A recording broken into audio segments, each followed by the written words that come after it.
আসসালামু আলাইকুম। নীলা লাইফস্টাইল যে যেখান থেকে দেখছেন আশা করছি সবাই ভালো আছেন। আলহামদুলিল্লাহ আমরাও ভালো আছি। আমি নীলা ইতালি থেকে বলছি, ত্রিয়েন্তো ছোট্ট একটি শহর থেকে।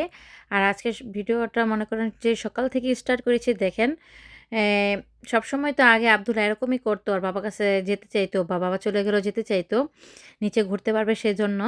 তো এখন ওর বাবার কাছে যাওয়ার জন্য কান্না করছিল। অনেক দিন পরেই এরকম আর কি আব্দুল্লাহ বিরক্ত শুরু করেছে। তো তারপর কি আর করার, থাকতে পারছিলাম না বাসায়, তারপর নিয়ে গেলাম। এই যে দেখতেই পাচ্ছেন নিয়ে আসছি এখন। আব্দুল্লাহ তো খুবই গরম আসলে হয়তো আরও বেশি বিরক্ত করবে, তখন তারপরে চলে, বড়দিন থাকে, সময় থাকে অনেক। তারপরে একটু বাইরে হাঁটাচলা করা যায়, গরম থাকলেও বাইরে বের হওয়া যায়, শীতে তো তেমন বের হওয়া যায় না। যদি ল্যাপ কম্বল খাতা বালিশ নিয়েও বের হয় তারপরও খুবই কঠিন, একটু বাইরে থাকা যায় না। তারপর তো এই যে চলে আসছি। আজকে তো আলহামদুলিল্লাহ বাইরের আবহাওয়াটা খুবই সুন্দর ছিল। আর সাথে ছিল খুবই সুন্দর একটা প্রকৃতির দৃশ্য, দেখতেই পেলেন সূর্যটা কি সুন্দর উঁকি দিচ্ছিল গাছের ফাঁক দিয়ে। আর রাতে তো বৃষ্টি হয়েছে যেহেতু একটু এখানে সেখানে পানি জমে আছে। আর আব্দুল্লাহ এই যে খেলাধুলাও করছে আর গাড়িগুলো দেখে বলছে গাড়িগুলো কত সুন্দর। আর এই যে এসেই একদম সরাসরি ঢুকে যাবে রেস্টুরেন্টে। তারপরে তো দেখেন কি করার, অনেক সময় ঘুরেছি, তারপর অনেক ঘোরাঘুরি করে নিয়ে আসছি। যেহেতু ছোট দিন, আব্দুল্লাহকে নিয়ে আবার খাওয়া দাওয়া করাতে হবে। সকালে নাস্তাও এখনো করেনি বা ও করেনি।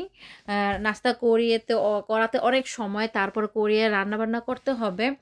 তারপরে তো নিয়ে আসছি, রান্নার জোগাড় বাগাড় করছিলাম। তারপরে আর আজকে আরেকটা বড় কথা হচ্ছে, আজকে সিঁড়ি ধরে একা উঠেছে, ভয় পাইনি। তো যাই হোক, এই যে এখানে আমি টক রান্না করছি আর কি।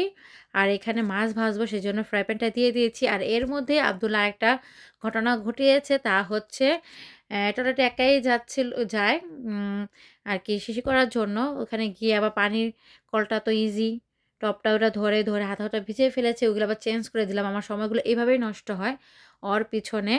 আর ও কোথায় থাকে না থাকে বারবারই দেখতে হয়, একটু পরপরই যেতে হয়। তো এরকম করতে করতে সময়, ছোট দিন, একটুও সময়ের কোনো পাই না আমি। তো যাই হোক, এখানে এই যে আমি রান্না করছি, মাছটা ভেজে নিয়েছি।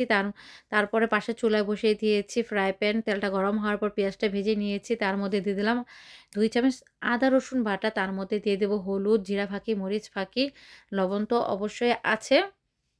যেহেতু আমি মাছের মধ্যে মাছের মধ্যে অনেক বেশি লবণ দিয়েছি, সেজন্য আমি এখানে অল্প পরিমাণে লবণই অ্যাড করেছি। প্রয়োজন হলে আমি পরে চেক করে আবার দিয়ে দিব। তারপরে এই যে সবজি দিয়ে রান্না করব, যেমন বেগুন আর আলু, এটা ধুয়ে ভালো করে পরিষ্কার করে আমি কেটে নিয়েছি। তারপর কষানোর জন্য দিয়ে দিলাম। তো এখন এটা কষানো হবে। আর পাশ থেকে আমি এই যে এখানে গরুর গোশতটাও বসিয়ে দেবো। একেবারে সামান্য ছিল, অল্প। ভেবেছিলাম এটা হালিম দিয়ে রান্না করব, কিন্তু এখন বাজার যাদের কাছে আমরা অর্ডার দিই তাদের আসতে বলছি। তারা একটু সময় নিচ্ছে। বাজার আর কি নতুন বাজার আসবে, গোশত বলেন যাই বলেন সবকিছু নতুন করে আসবে, সেগুলা দিবে। তো যাই হোক, ওয়েট করছিলাম। আর ফ্রিজে যা ছিল সবকিছু নামিয়ে আর কি শেষ করছি, ফ্রিজ খালি করছি। তো এই গোশতটাও ছিল, হালিমের জন্য রেখেছিলাম। তো এখন ভাবলাম যে রান্না করে দিই, সবকিছুই খুবই কম ছিল, তার জন্যই রান্না করা আর কি। যেন আর কি রাত্রে আবার নতুন করে যেন কিছু রান্না করতে না হয়। তো গোশতের মধ্যে সাধারণত পেঁয়াজ দিয়েছি, আদা, রসুন বাটা, জিরা দিয়েছি, আস্ত জিরা, আনাম, তেজপাতা একটাই, দারচিনি, এলাচি, লবঙ্গ দিয়ে আর একটু আর কি একটা টমেটো দিয়েছি, পুরাটা না অর্ধেক দিয়েছি, অনেক বড়, বিশাল বড় ছিল। তারপর আমি কষিয়ে নিয়েছি। তারপরে তো রান্নার সাথে আমার এগুলো করে নিতে হবে, নয়তো ওই যে বললামই তো দিন ছোট, কিছু করেই সময় করে উঠতে পারছি না, সময়ই পাচ্ছি না। তো এই যে এখন আমি সবকিছু মুছে নিচ্ছি। আর এখানে কিন্তু অলরেডি ভাত রান্না হয়ে গেছে, টমেটোর টক রান্না করেছি। দেখেন কথা বলার সময় কাশ চলে আসে, কাশ কিন্তু এমনিতে নেই। তো ওই যে অভ্যাসটা রয়ে গিয়েছে, এতদিন কেসেছি এখন ওইটাই। তো যাই হোক, এখন আমি একটু ঝটপট করে এই যে মুছে নিচ্ছি আর চতুর্পাশটা পরিষ্কার করে নিব, সাথে বাসাটাও পরিষ্কার করে নিব, কারণ সবগুলো তো ক্যামেরায় দেখানো সম্ভব না। তো এই আমি অফ ক্যামেরা এগুলো করে নেব। আর এই যে আশেপাশে টাইলসগুলো নষ্ট হয়ে থাকে কাটাকুটি করার কারণে বা রান্না করি সেগুলো ছিটা যায়, সেজন্যই। আর এই যে এখানে কিন্তু মাছটাও রান্না হয়ে গিয়েছে। তো এখানে আমি ধনেপাতা দিয়ে নামিয়ে নিব। আর এই যে এখানে গোস্তটা হতে একটু অনেক সময় নিবে। তারপর তো এই যে দেখেন আমি এখানে ক্লিয়ার একদম ফ্রেশ সবকিছু করে নিয়েছি। আর এই যে এখন আব্দুল্লাহকে নিয়ে যাব গোসল করাতে। তারপরে যে গোসল করে নিয়ে আসছি ফ্রেশ একেবারেই। তারপরে আর এই যে কিছুদিন ধরে কম্বল আর কি গায়ে দিয়ে শুয়ে থাকে, যাই হোক। তারপরে তো সন্ধ্যা হয়ে গিয়েছে, আব্দুল একটু ঘুমিয়েছে। তারপরে দুপুরে খাওয়া-দাওয়া করে কি করব, এই যে আম নিয়ে আসছিল গত কতদিন যাবত। অনেকদিন হয়েছে, ২ সপ্তাহের মতন হয়ে গেছে, কিন্তু আমি এগুলা খাচ্ছিলামই না। তো ভাবলাম আব্দুল্লাহ ঘুম আসে না, তো দুপুরে খেতে পারি না। দুপুরে খেলেই তো সবচেয়ে বেশি মজা আরকি ভালো লাগে। তো ভাবলাম এখন আব্দুল্লাহ ঘুমিয়েছে, তো আমি কেটেই নেই। একদম একেবারেই মিষ্টি, গড় সিজনেও দেখেন প্রবাসে আম পাওয়া যায়।